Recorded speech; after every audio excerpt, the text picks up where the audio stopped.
کہ تم نے نبی کے پاس آنا جانا اٹھنا بیٹھنا ہے، اس کے پیچھے نماز پڑھنا ہے، آپ نے اس کے ساتھ رہنا ہے، تم اس کے ساتھی ہو. ساتھی کو کہتے ہیں صاحب، صحابی، مصاحب. جب تم اس کے ساتھی ہو، اس کے ساتھ رہنا ہے تو سن لو، ساتھ رہنے میں، آنے جانے میں، اٹھنے بیٹھنے میں، لا ترفعوا اصواتکم فوق صوت النبی، اپنی آواز بھی اس سے اونچی نہیں کرنی.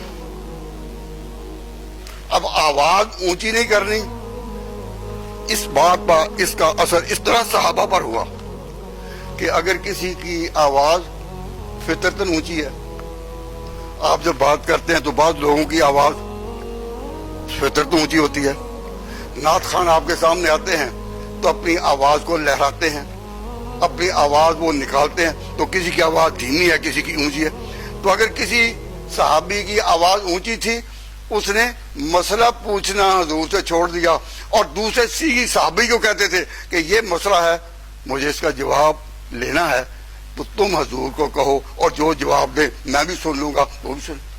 تم خود کیوں نہیں کہ میری آواز اونچی ہے، نکلنا چاہے.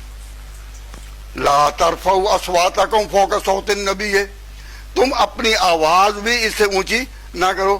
ولا تجروا له بالقول كجهر بعضكم لبعض، اور اس کو اس طرح کھلے طور پر نہیں بات کرنی، اس کے ساتھ بات کھول کر، آواز کھول کر. لا تجروا له بالقول كجهر بعضكم لبعض، جس طرح آپس میں کرتے ہو. کیوں؟ اگر تم نے آواز بھی نکالی تو اندیشہ ہے ان تحبط اعمالکم، کہ نیکیاں گر جائیں گی. تو نیکیاں گر جائیں گی.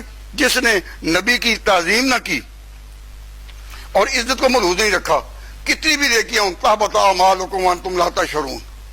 تو پہلے اس معاشرے کو سکھایا گیا جو حضور کی غلامی میں داخل ہوئے اور امت میں داخل ہوئے کہ آواز اونچی نہیں کرنی. اور